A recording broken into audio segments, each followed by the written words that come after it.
Oui.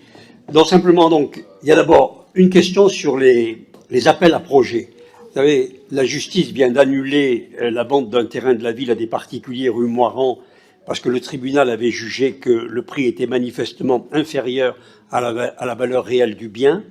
On a également appris dans la presse que la Villa Gavin, place de Gordes, avait été attribuée à un intervenant selon la même procédure, mais a été cédée à un autre qui a modifié le projet initial, sans que le conseil municipal, à ma connaissance, ait à connaître des conditions financières de ce passage de relais.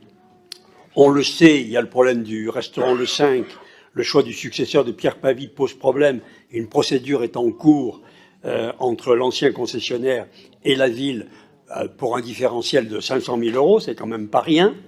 Et puis, il y a l'appel à projet qui n'a pas abouti pour l'ancien musée de peinture,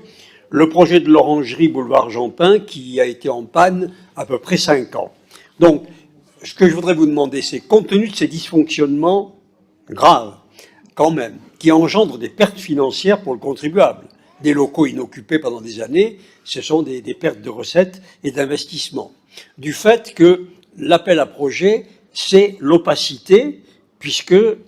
l'opposition n'est pas représentée, c'est que la majorité qui décide à qui elle attribue les projets,